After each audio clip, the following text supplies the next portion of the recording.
এই যে এই দিদিভাইটা কমেন্ট করেছে যে ভিডিওটা দেখছি আর শুধু চোখে জল ঝরে যাচ্ছে। কথাটা পড়ে আমি কি বলবো বুঝতে পারছি না, তবে একটাই কথা বলবো, তোমাদেরকে কাঁদানোর জন্য বা তোমাদের ভেতরের যে কষ্ট সেটাকে জাগিয়ে তোলার জন্য কিন্তু আমার ভিডিও করা নয়। সেই উদ্দেশ্যে কিন্তু আমি ভিডিও করি না।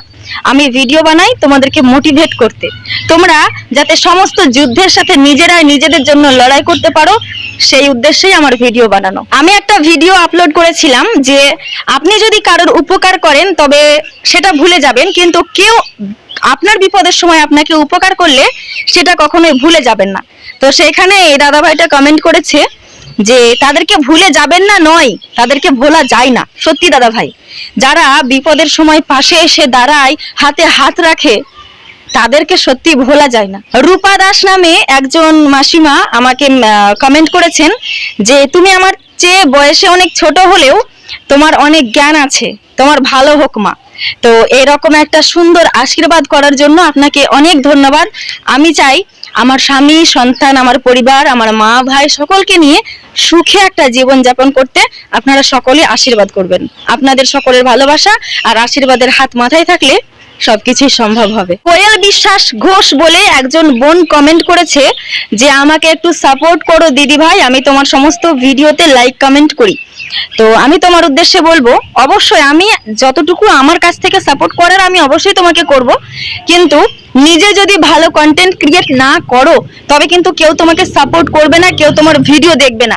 ভিডিও এমন বানাও যার মধ্যে এন্টারটেইন হওয়ার কিছু আছে, কমেডি বা হাসির কিছু আছে, বা হতে পারে তুমি ভিডিওর মধ্যে কিছু শিক্ষামূলক কিছু রাখছো, এরকম কিছু ভিডিও বানাও যাতে করে মানুষ এমনি এমনি তোমাকে কমেন্ট করবে, এমনি সাপোর্ট করবে। সোমা বোস কমেন্ট করেছেন যে দিদি আপনার কথায় যুক্তি আছে। হ্যাঁ বোন, যুক্তি দিয়ে কথা না বললে কেউ কোনো কথা শুনবে না। যেই কথার মধ্যে কোনো যুক্তি নেই, যেই কথার মধ্যে কোনো শিক্ষা নেই, সেই কথা কি কেউ শুনবে বলুন? মাখন জানা নামে একজন কমেন্ট করেছেন যে খুবই বাস্তব সত্য কথা, অনেক মানুষের ভালো লাগবে না।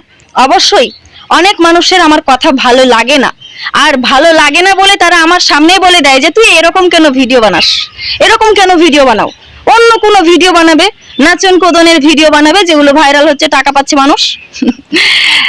ভাইরাল হয়ে টাকা কামানোর মতো যদি ইচ্ছে থাকতো আমার, তবে আমি সেরকম ভিডিওই বানাতাম যেগুলো বানালে তাড়াতাড়ি ভাইরাল হওয়া যায়।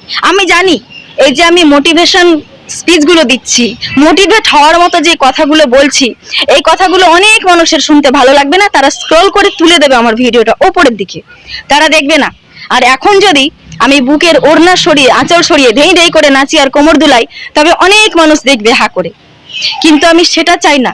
আমি চাই আমার ভিডিও দেখে কোনো মানুষের শিক্ষা হোক, কোনো একটা বাচ্চা শিখুক, কোনো একটা বড় মানুষ শিখুক, কোনো একটা মধ্যবিত্ত শিখুক, কোনো একটা বড় লোক শিখুক, যেই হোক আমার প্রত্যেকটা ভিডিওতে কেউ না কেউ সামান্য কিছু হলেও শিখে যাক। এই যে উপরে এই কমেন্টটা দেখেছো, ইনি লিখেছেন তোমার কথাগুলো খুব ভালো লাগে দিদি ভাই। হ্যাঁ ভাই, আপনি ভালো মনের মানুষ, তাই আমার কথাগুলো ভালো লাগে।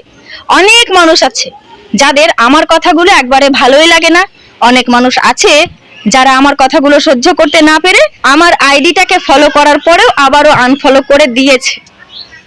তারা সেই রাতের মানুষ।